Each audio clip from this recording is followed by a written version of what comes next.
As rural Americans, we have a unique understanding of and connection to the land. Whether we ranch, farm, log, or simply recreate, what we do today determines our tomorrow. As stewards of the land, it's our duty to ensure that our children and grandchildren can enjoy the outdoors in a similar manner that was afforded us. Join the Rocky Mountain Elk Foundation and ensure the future of elk, other wildlife, their habitat, and our hunting heritage. Visit rmef.org today. Thanks to our friends, as always, from Rocky Mountain Elk Foundation, supporting everything according to Flint.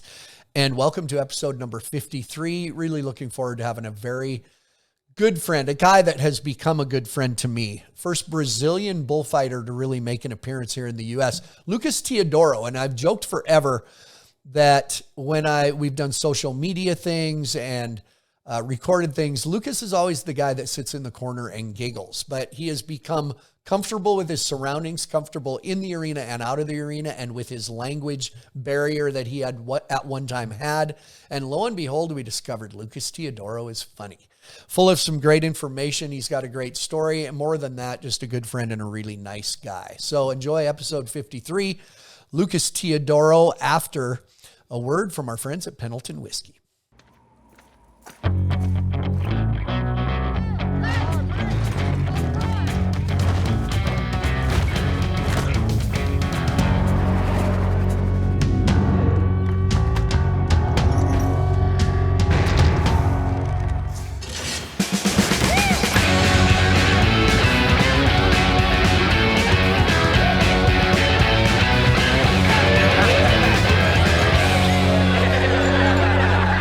Well, welcome to episode number 53, according to Flint, and happy, as I've said, to welcome 4 or 5 time. We can't really decide the proper number. We'll go 4. I'll just say 4 or 5 time. PBR Finals, World Finals Bullfighter, the native Brazilian. Now coming to us from beautiful, somewhere outside of Decatur, Texas, Lucas Teodoro. Your name's so good. We have boring names. Yours, I even roll the R. Teodoro. Good, huh? I'm getting it. Well, it sounds like difficult for some people to say, but I don't think it is, but, and that day you told me like, it was kind of classy, like I thought it was cool, It is. It's classy. Like Yeah. Rasmussen, I don't think I've ever heard you say my last name, honestly. Me? Yeah. Rasmussen? There you go. Yeah. The LT. Isn't it funny? Speaking of that, I'll just jump right in here. Our friend Clint Atkins, who is, by the way, you just torture to death. He's got there's certain people he uses their initials, even announcing. He had Derek Kababa, DK, KP for Kaiki Pacheco, and then C-Web, C-Dub, LT. I'm not FR. Like, it doesn't sound right to it, but you're the LT, not just LT, the Yeah, DLT.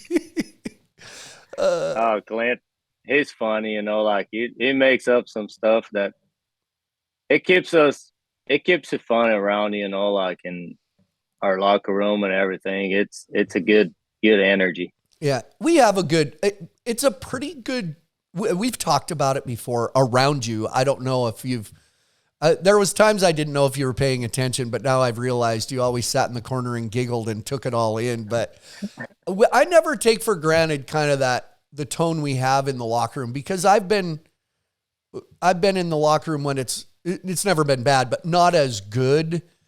That, when it comes down to it, that is a very rewarding, valuable part of keeping our sanity on the road, isn't it? That group it feels like a family in that locker room, doesn't it? Oh yeah, because you think about like we're traveling and airports and everything, like we're away from home, and it can get stressful, like just all the getting there, like, and then like I look forward to get to the locker room and then with you guys and just like have a good time. But then when it gets close to showtime, we gotta get serious again, like and do our job. So that I really enjoyed that moment, like that we have at our locker room. Yeah, you do. I've tried to explain that to people that come in there. Okay, we've messed around in the locker room, told stories, but there's that moment, those few minutes or 45 minutes, half hour, where it's like before a game. If you play sports, you do kind of need that time to focus in, because especially you guys, there's an edge there. No, we make very much light of it, but every time you step out that locker room door, you're going to a place where things may not go very well. I mean, are you conscious of that? You keep that in mind? Well, like once you get in there, you don't know how you're going to get out of there. Like we hope the best, but we know we're going to give 100%. So we know things can happen. So that's just the reality of our job or our sport. By the way, speaking of that, your face looks pretty good. Now, for people who don't know, that's not, speaking of, you don't know what's going to happen. As we record this a couple weeks ago in Nashville, describe what, instead of me describe what happened in that incident. Well, Kaiki got knocked out, and it was close to the fence. So I kind of had to slide in there on a tight spot. So in case that bull, because the way he was bucking, I thought he was going to turn right back, and Kaiki was right there knocked out.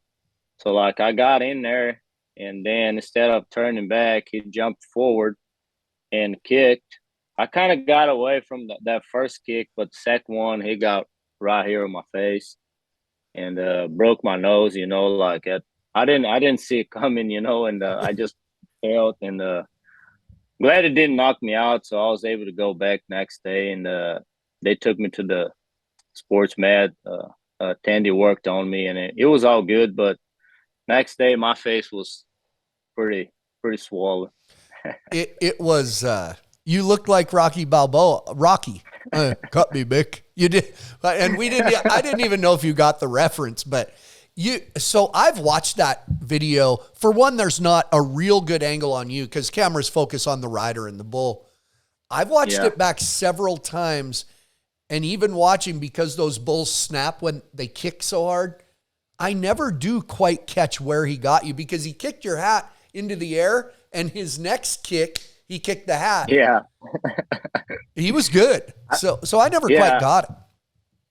I think he got me first, and then on the way back, he kind of got my arm, so he kind of pulled me forward a little bit. So it seems like that one got me, but like it, and I'm glad it didn't get like really on the side, because the damage would be worse, Unimaginable. Your nose was your nose was over here, wasn't it? Yeah, that's what Tandy said. It was like this, and he took a picture there and showed me, but I didn't, like. And then he said, "Well, you want to fix it now or later?" So I just do it now, because we still had that adrenaline going, like, and just put it in place. Did he do like that?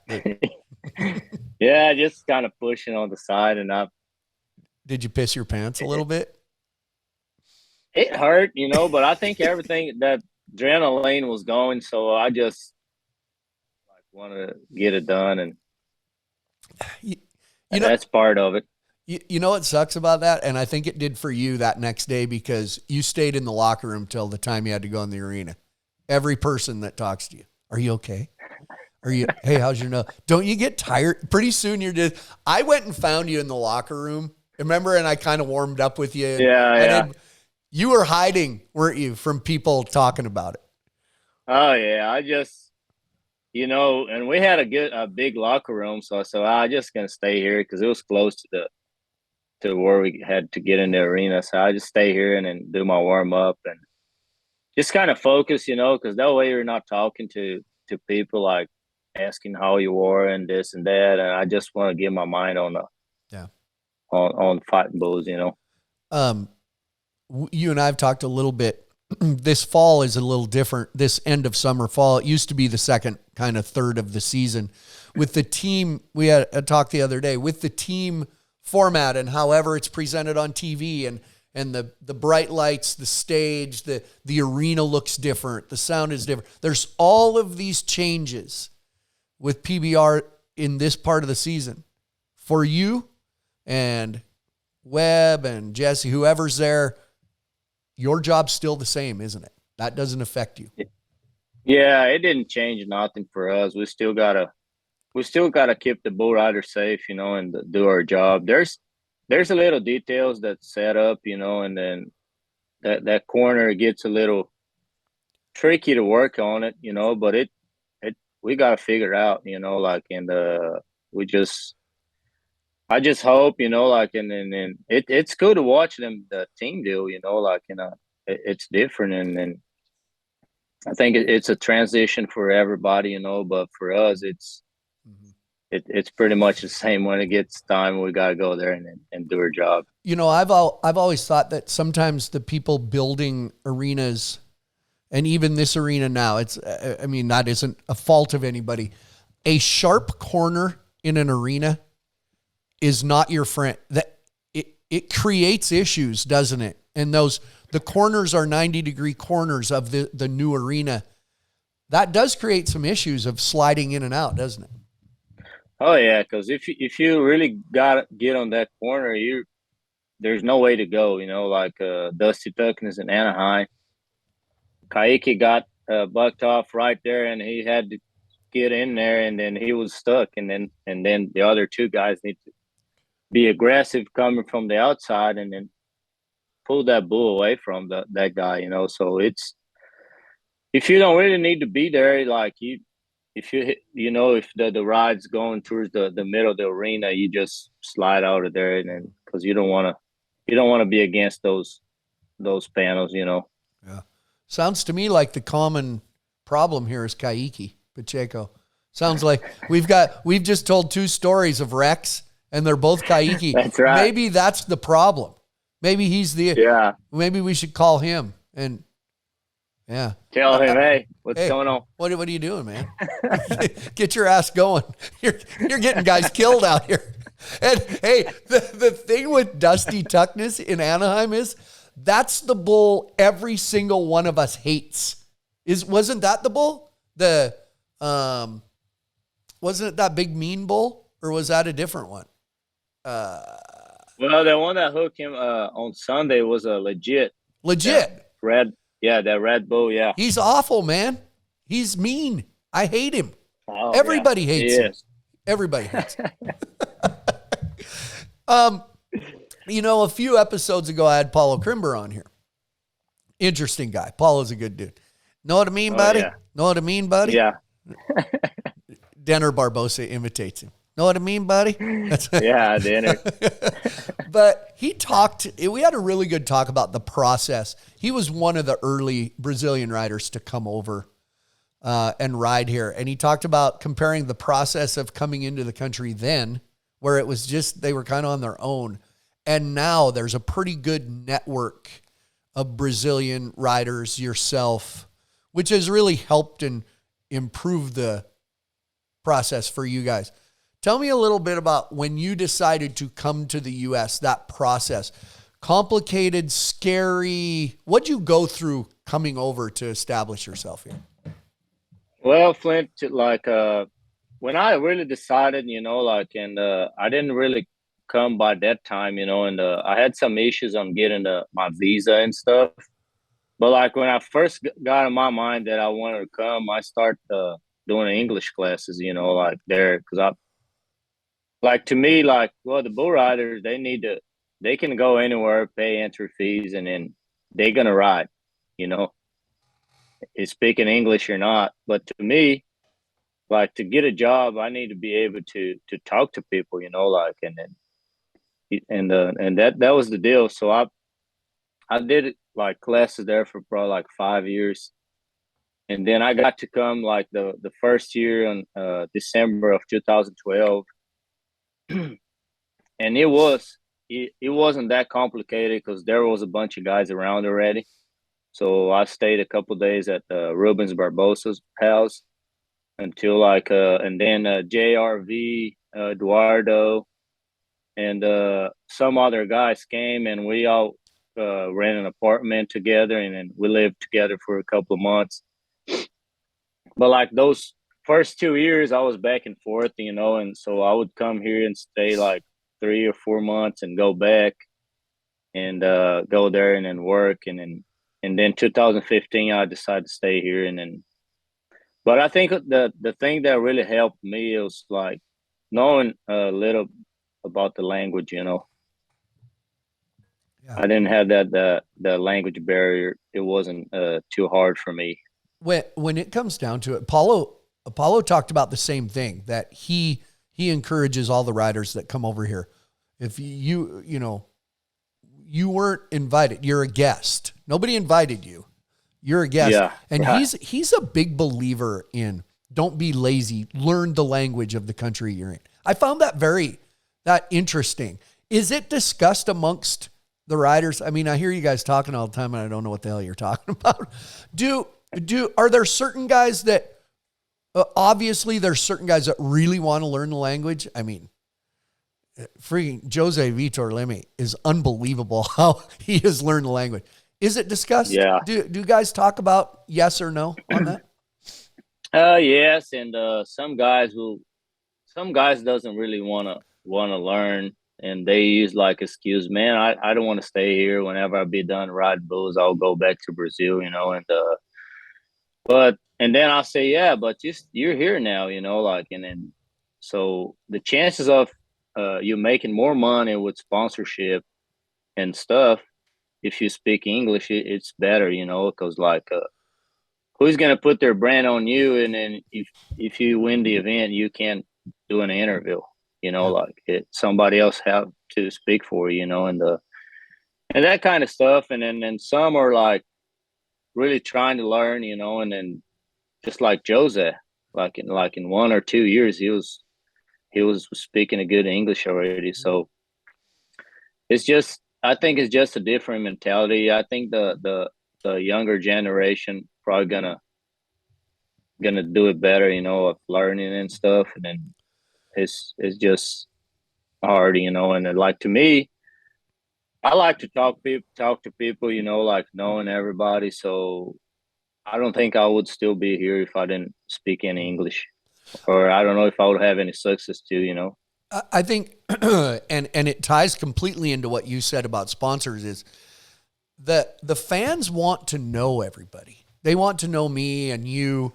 They want that, you can hear in crowd responses as they get to know riders. Like Jose has become so popular because they know his personality and his heart because he expresses it so well. And, you look back, Adriano was popular and they got to know him. Guilherme was such a kind guy, and they wouldn't have known that. There's guys, they want to know personalities, and so do I. I've discovered, suddenly I've discovered you're funny. But like Mauricio Moreira, he learned English fast. The guy's freaking hilarious. And how would I know that? I mean, you kind of know. But it really, as far as fan interaction, it's a must in that department. Yeah, I think and also it's a respect for the country too, like, because like, and sometimes I see like American people, I need to learn Portuguese. That's fine, but like we need to learn English because we're here, like if you go to Brazil, you probably need to learn Portuguese. So that's just like like the American people, they don't need to. There's a lot of people that try to help, but I think we need to do our part too if you want to live here. I cannot. I don't get Portuguese. It's my girls speak some Spanish. They've taken a lot of it in school, and Spanish kind of makes sense. I can catch it. I can listen to it and catch some of it. Portuguese confuses me. It's just different, Lucas. I don't know if you know that. Everybody thinks it's like Spanish. It's really not like Spanish. Yeah, it's different. You can get along, but probably like it sounds that difficult to you because you listen to us talking, and it's the same to me. Like if I listen to someone speaking like a person that's their native language is Spanish, I can't get any like word when they're speaking between them, like because it's so fast. But like if I get to talk to someone in Spanish, you like slow and then just the basics, like I can get a little bit. Yeah.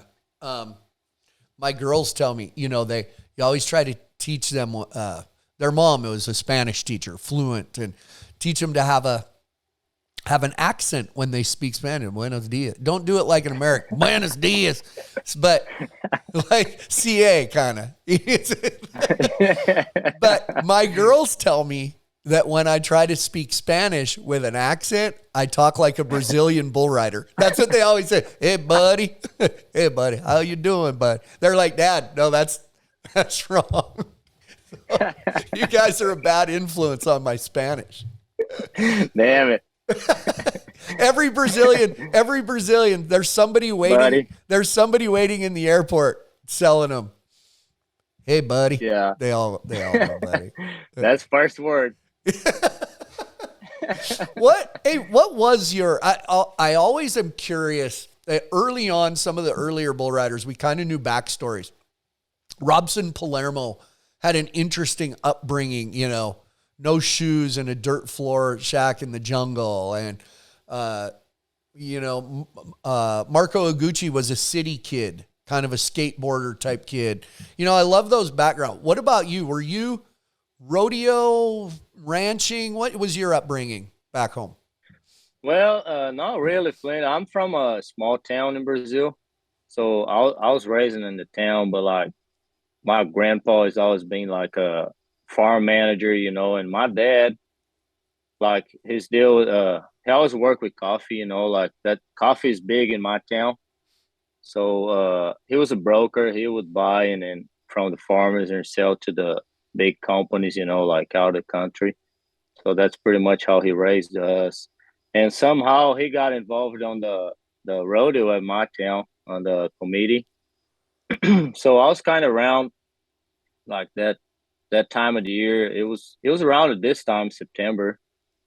And so I'll little kid, like be waiting for that week, and then I had a uncle that had some bucking horses too, and I used to go to rodeos with him. So that's pretty much how I got involved a little bit. And then when I grew up and I was around 13 and I wanted to be a bull rider, and but didn't really like go and try, got on 2 or 3 steers, and then I met a guy that he was a bullfighter, and just started going to jackpots with him every weekend, and pretty much got into it. You were no good. You're a Brazilian guy that wasn't very good at bull riding? Like that's a low percentage, Lucas. Well, I can't say because I didn't really try much, Yeah. So when I was going to start, and I just started going to fight bulls, and then I didn't think about riding bulls anymore, Yeah. There's different. You hear different people talk about Brazil and bull riding. Oh yeah, it's soccer, then bull riding, and they have these festivals. How big is rodeo over there? If you had to, is it similar to the U.S.? Is it bigger in Brazil? Is it more mainstream? How would you describe it? How is it there? I think like the party, it's bigger, like because every rodeo they have a concert, and a lot of places they're more like they do more for the concerts than for the rodeo. Like Texas. Yeah. And like they spend more money bringing like famous people to sing, like instead of putting money on the rodeo. So, but it is big, like every small town there's a rodeo, like, and then there's those big rodeos too, but I think here, like, well, you go to San Antonio, you go to Houston, they have a concert, but they have like a good rodeo too, but there's places like that too, and that's how I would say it is big. The one we hear of is Barretos, right? Do I say it right? Yeah. Barretos, as people, Barretos. Isn't it? And that is a huge, we hear about the Barretos rodeo, but it's really just a very long festival day after day, isn't it? With concerts, and it's more of a festival than a rodeo, would you say? No, the rodeo there is pretty good too. Like it's like 10 days, kind of like Calgary. Like Okay. it's I don't know if they have concerts in Calgary because I've never Yeah. been there, They but have night shows. Yeah. Yeah. but they always have something going on during the day, like for kids, like family, and then the rodeo starts around 7, and then after the rodeo they have the concerts that go. Sometimes it go until next day, all night long. Yeah. Are the bull riders that come over here, do people in Brazil, bull riding fans, then is that a real ultimate step for them to come to the US? And do people keep track of them while they're in the States? Is that kind of the sign of they're going bigger or not? What's the attitude of bull riders that leave Brazil to come here? Yeah, it's I would say the next step, like it's like you do good there and then you want to come here. You want to come here and do good here too, because that's where the best are, like, and that's where the money is too. Because right now the I don't know, how do I say, the money trade, like The it's like, exchange, the yeah, exchange, yeah. the exchange now it's like five at $1 here is five there. So a guy make some money here, it's a good money there, and so that Wow. that's a pretty good Let's deal go. coming here. And Let's go, man. yeah, I could use that. That's yeah. Well, I had heard that years ago. There was a time it was 3-1, and so guys were winning, sending money home. yeah, There's been guys here for years that really, I've never had anything bad. We have fans that can get pretty critical of Brazilian riders, and they're sending money home to take care of their families who don't have much, right. and the money they win here can do a lot for them, right? Oh yeah, yeah. And there's some guys that they don't really want to stay here, like, and they're just here working, and whenever they be done, they go back home. It's just like Renato, and as soon as he was retired, he went back, and he's doing good now, and doing his stuff there. Yeah. What about you? Do you what do you want to do? Do you want to go back to Brazil? You want to stay here? Or do you know? Uh, Man, right now I want to stay here. I love this country. Like I always wanted to come here and live here. And whenever I'm not fighting bulls anymore, I just do something else and just raise my kids here. And I don't know about the future. That God will put on His hand, and then He'll know what's gonna be. But my idea is now to stay here. Do we I don't, because I have traveled a little bit. Do you feel as a person that's moved into this country that always wanted to live here, and you watch our news, not to get too much into this, but do you feel like a lot of Americans take for granted what we have here and the chances we have to make a good life? Do you feel like, do you sometimes say, don't you see what you have here? You know what I'm saying? You know what I'm asking, right? Yeah, well, just it's easy. Like everywhere you drive, there's like a sign and now hiring. Like, and there's no people to work. So I just look at it and say, man, there's a lot of work, and people just want things for free, and some people, and shit, it just go work and then make your money, and there's a lot of people in other countries that would do everything to be here and then be working and doing good. Yeah. Okay. Coming to the country aside, what was your biggest adjustment or change you had to make in the arena? What's the difference when you step in the arena to fight bulls in the US at a PBR and when you had to work in Brazil? What is the difference that you had to make? Well, I had to learn a lot, Flint. You know, like the bulls here, they're like way more aggressive, faster. You know, like you know, they gonna as soon as that guy's out, that rider's off. You know, like they some of them they gonna be game on. So I had to be more aggressive. You know, like and I think that the when I got to another level, it's like to me, it's that the year that I got to work like pretty much half of the season with Cody and Frank. Mm-hmm. So you know, like I can watch that first event in Florida and then watch the World Finals. The difference in the arena was like it was huge. You know, like and just because you got to step up with work with them. You know, 'cause if not, you're gonna be behind. Uh, did And you know, like I was sorry, no? I always like asking them. You know, like hey man, you know, like I'm you know, like to me, you two are the best, so I want to learn from you guys and just be a good bullfighter. I saw it probably, and you know this. Nothing changed in you physically from the beginning to the end. It was up Right. there. It's Oh, in your mind, oh right? The yeah. confidence and that aggressiveness, right? Is that right? Yeah. Yeah. The most like the confidence, you know, like, and then some adjustments, you know, that I had to make. And then they just telling me, hey, you got to do this and that.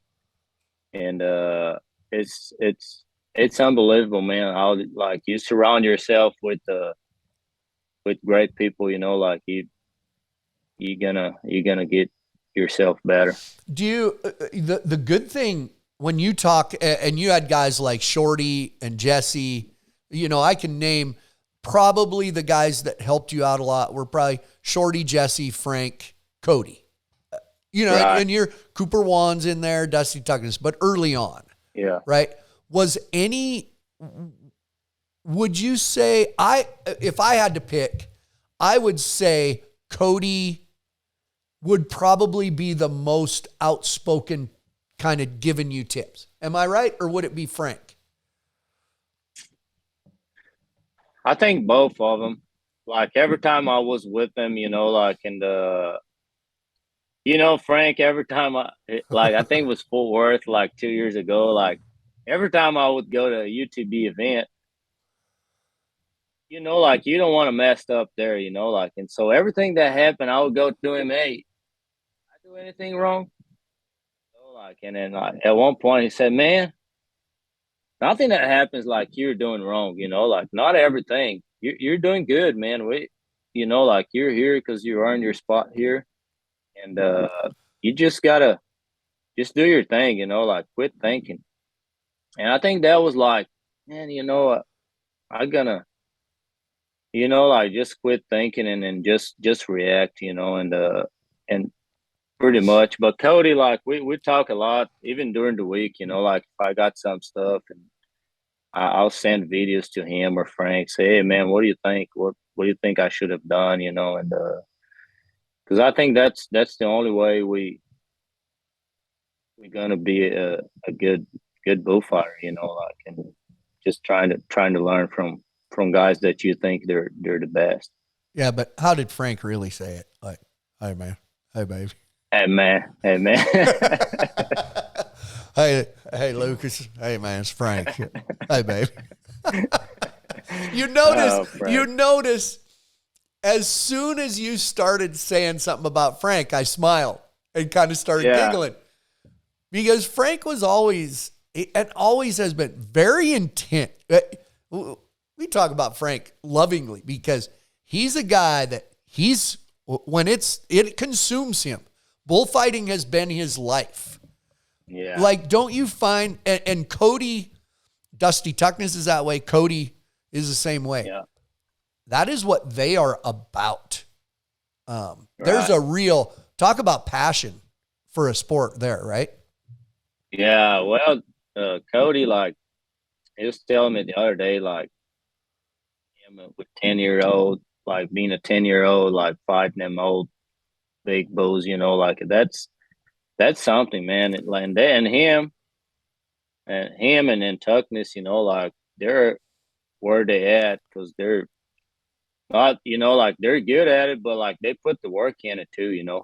It's a everyday life. It's like they're wake up and go to bed thinking about bulls and bullfighting. Like those guys are. It's the same with Frank too. Yeah. Frank, hey baby. The other day, I'm sitting in the locker room, just you and me, and you're across, Yeah. and just out of nowhere, you just whooped it out. Hey baby. It was so cool, like to me, just getting to know him better, traveling with him, like it was so freaking cool because man, coming from Brazil, like I've been watching him on DVDs and stuff my whole career life, and then you get to come here and get to work with him and be a friend, like that was pretty cool, because there's times that there's some guys like back in Brazil that they're my heroes, but I wish I would never met him in person, and Frank, he's my hero, but like more I got to meet him and know him, more like respect I had for him. Huh. Yeah, you hear that a lot. Yeah, You should never. Well, there's kind of a saying about you should never meet your heroes. You'd be disappointed. yeah, But Frank's the kind of guy that then he's a bigger hero. Because I have a yeah, video. I'll have to look. Maybe I don't have it on this phone. I had a video I snuck. Maybe you don't know this. At World Finals in Vegas 2-3 years ago, and you were sitting down, and Frank had his hat off, and you were reading scriptures to him in Portuguese before a show. You were reading your Bible, and he was praying with you, and was all in Portuguese. And it was one of the coolest things. And I know I didn't do anything with it. I just wanted it, and I videoed you guys. I thought you guys share that strong faith, don't you? Yeah, it was cool that moment, like, and I miss having him at the locker room with us, like, and it's a good, that faith and that. Shoot, we gotta have that, man. It's a hard job. Mm-hmm. Yeah, I know. That's a big part of Frank's life and your life. It's refreshing. I don't express it much, and maybe should more, but it's sure, it's a cleansing breath to me when you guys do that. And Cody always leads us well. And anyway, but when, we do it, I like that we choose to do it back in the back. Nobody sees, it's just us. And Frank always used to say our prayer for us in our huddle. Right. And he, man, give us strength. And I always loved that he said, give Flint the strength to bless these people and bring them joy. And I'd always just go, it was like it meant something, because he means it. Like he means it. Yeah. If he's saying it's, like it got power on it. Yeah. So all of a sudden, you said just now, you said there was guys you wish you wouldn't have met, and you had heroes in Brazil. All of a sudden the other day, in the middle of the arena, at a section break, at a TV commercial, you whoop out the fact that you traveled with a rodeo clown in Brazil. I'm like, what? And you learn. I turned to Jesse Byrne. I said, all of a sudden, Lucas is whipping out stories here that after 4 or 5 years. Tell me about the rodeo clown you traveled with in Brazil. Well, like when they're getting all that stuff out of the arena, you remember we were just waiting to walk in. Oh yeah, they were clearing the pyro out of the arena, the explosives. Yes, go ahead. And then you said, man, it looks like a clown car. And that's, man, it does, like, and then it brought to me when I traveled with this guy. But I was just starting, like, and he had some good rodeos, but he would fight bulls and clown. Mm-hmm. He would do both. But he was not fighting bulls anymore. He was just there, and then he was taking me, and then You know, he would look on the back and see like some mean bulls come and say, "Man, I gotta go get ready," you know, like, and he would let me hang it by myself, you know. But it would be like all day long to help him to put the all the stuff on his. He had a little car that he would drive in, and that car would explode, you know, like, and then it was a pain, and you know, like having to help him, but you know, like, and then that he would get in there, do his show, and that car would break in the middle of the arena, so I had to go there and then push that car out, you know, like, and it was like every weekend. That happens here too. Clowns Man. cars, they never work. Yeah, I know. It was funny. Like as soon as you said that, I said, "Man, I gotta tell Flint that," you know, story. So what are the difference in rodeo clowns in Brazil? Like do they do true comedy? What kind of things do they do? So a car act, that's a rodeo clown act in the US. That's common. Do they do? Yeah. Is there humor different? What sort of things do they entertain the crowd with? If that's a hard question to ask, but what sort of things do they talk about? I think it's pretty much the same, you know, like, and it's a little different than what, like, you're more like, I think it's different, like, if you go and watch like a rodeo clown, right? At the rodeo. And you have done that because you're doing more like dancing and stuff. And then, but they do like more acts, you know, like, and then some of them have a barrel, they get in there, but they, you know, like just in the middle of the event, they would be like doing some stuff, but it's more like I would say it's pretty much the same. Were you funny when you helped? Did you have to go be funny? Did you ever dress like a woman or play a part in a clown act? Like, what was your best work, Lucas? Tell me. It wasn't really funny, you know, because I'm kind of shy when I'm like, when I don't know people, I am shy a little bit, you know, until I get to know. But I had to, like, there's times where he would do a act, like he would be a doctor, you know, like, and I would pretend that I was hurt or something like that. And then, like, the deal is, like, I'm laying on my belly, and he would put a firework in the middle of my legs, and he would tap my leg for me to run. Sometimes he would wait too much, and then, you know, like, and then suddenly I would get burned, you know, like, and then you can't blow stuff up on your body. Like, yeah. So basically every funny part of the clown act was just smoke and blowing stuff up.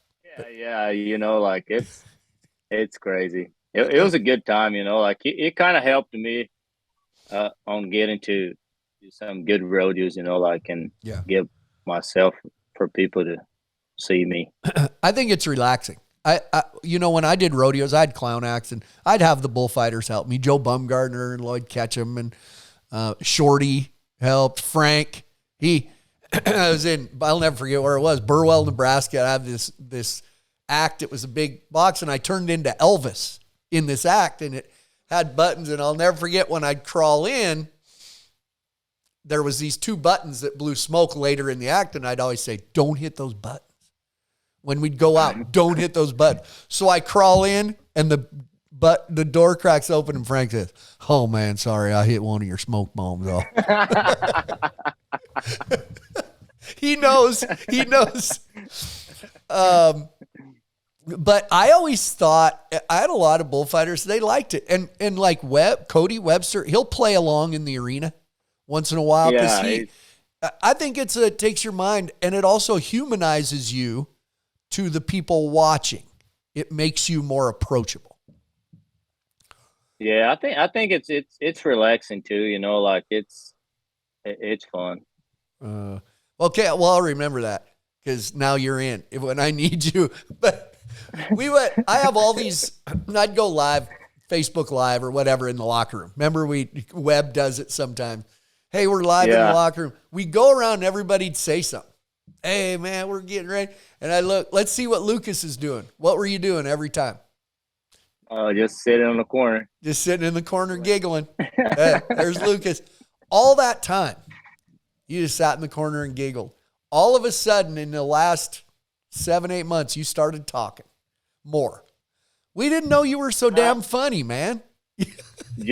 I just got comfortable, like you guys too, y'all always treat me really good, like I can't say anything, but it's just like I'm that way when I'm like new on place. I just I watch more and then just listen more than talk. So I didn't want to be like a dumbass there saying something, like. It's funnier when you're a dumbass. No, that's a good way to be. My girls, both my girls who are now in their 20s, but they love Lucas. They just, man, Lucas is so cool. They just think you're great. Just so you know.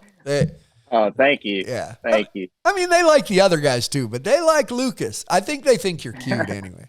Yeah, Lucas is cool. Okay. Hey, you touched earlier about your grandpa was a coffee broker, and you and we have talked about what we want to do later in life, and that's a real tough topic for any kind of athletes where the career can be short, getting stuck not doing something you love. You want to go into the coffee business, right? You're starting kind of the process of that, aren't you? Yeah, I am. I'm working on getting everything. I already decided the name, and then with your help. So I'm just thinking about like something whenever I'm not fighting bulls anymore. Just like I don't want to. Whenever I retire, I have to think about something. Like, and I got family to take care of. So I'm working on getting like the coffee from Brazil and roast it here, and then have my own brand, and just sell people the good stuff. The coffee's better. Brazil. The coffee's better in Brazil, huh? Is that yeah. Well, and in my hometown, it's like the coffee there is really, really famous in Brazil, like it's kind of on the mountains, and the weather helps too. So it's a really good coffee, and that's what my brother-in-law, my dad, they all work with. So I have a easy access to the coffee, and so I wanna take advantage of that and do something. Yeah, you're not talking a coffee stand on the side of the street. You want it. You're not a retailer. You want to have a company that then you sell. You're taking your knowledge that you learned as a kid and you want to do that. Is there a lot of BS crap to go through to be able to import that coffee from where you're from? I'm still looking at it, Flint. It's going to be like a learning process for me too, like all that import and stuff. But I don't think it's that complicated, It's I'm working on getting a license, and then there's a guy there in Brazil that he's working on the brand, on the logo and everything. So it might be like by next year when I get everything done, because I'm not in a hurry. I want to do like something good, Yeah. So you took my advice on your name in the company? Oh yeah. Yeah. I just thought you told me your thoughts of the name of a company, and I just think I'm looking over at Logan, Teodoro. You got to have your name in the company to identify the fact that this is great coffee coming from Brazil. And you have a cool name, man. Teodoro. Yeah, man. I like that. Like when you told me, I was thinking about it, and then we talked again in Cheyenne. I said, man, that's it. And I told my dad too, and then he really liked it, and he said, man, I didn't think about that, because that's his last name, because that's the way like we do there. So he really liked it too. Because you say, Teodoro. Hello. Teodoro. What kind of coffee you having, man? Like I can see the commercial. I want money for this, by the way. The commercial is, hey, Flint Rasmussen, what's your favorite coffee? Teodoro. There you go. Teodoro coffee. The coffee. Okay. One more thing. Locker room stuff. coffee's big for us from Clint Atkins. Clint Atkins is a great bull riding announcer, also a bourbon expert and a coffee expert. Coffee, how is Clint? He makes coffee in the locker room, which, yes, sounds gross, kind of. How's his coffee? How would you rate that, his choices?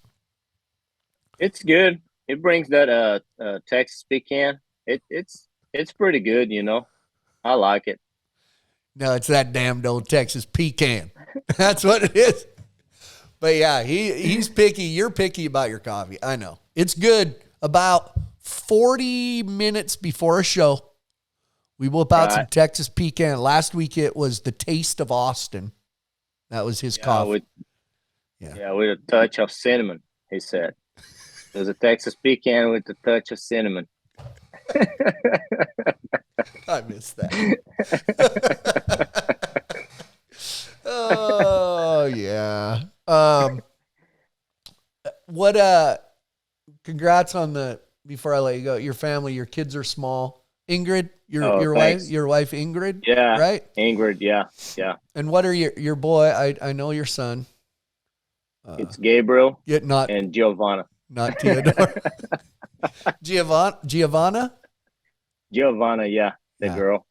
I told you last week it would be funny if your son's name was Theodoro, because his name would be Teodoro. And you stared at me, not an expression, and said, his name is Gabriel.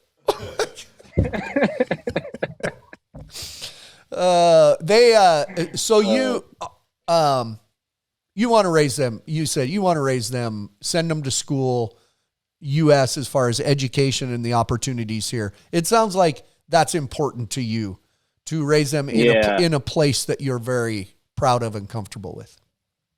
Yeah, it is. And my boy, he just started on pre-K now at school, and he's loving it. And but they always been going to daycare, you know, and I think it'll be good for them to learn English too, you know, because that's going to be pretty much their first language, you know. Like, you know, we just speak Portuguese at home, and but we don't know the right English to teach him, so we always wanted him to go early to daycare or school so they learn. It's an interesting. I love being around the children of Brazilian bull riders and yours, because they learn two languages at the same time. You know, if you learn it early, you're not translating, you're just learning it. And, you know, for example, this past weekend, John, Denner Barbosa's son, Denner doesn't speak much English, really. No. But John, I can have a full conversation without an accent, you know, perfect English, no accent. And then he turns and speaks to his dad in Portuguese. I think that's invaluable. I think your kids to have that opportunity to do that, it's amazing to me. I love that about the kids. Yeah, and it's like that's their future, you know. Like, I think that's the best thing that I can give it to them, you know. Like, and then whatever, if they want to stay here or go back to Brazil, even if they go there with the English, and then they're gonna have a better opportunities on jobs, you know. And man, I don't think it's like everything you can learn, it's always good for you, you know. Mm-hmm. And I want him to learn Spanish too, you know, like, and be able to speak like 3 languages. Yeah, because that I think that's important. Well, that'll be easy for them now. They learn the two. How old are you? I'm 34. You have any vision in mind of how long or what is your body going to dictate? They always say your body dictates your career. You seem overall, you've been pretty healthy besides getting kicked in the face once in a while. Do you see a schedule of how long you want to do this, or is it just, you're just going to play it by ear a little bit?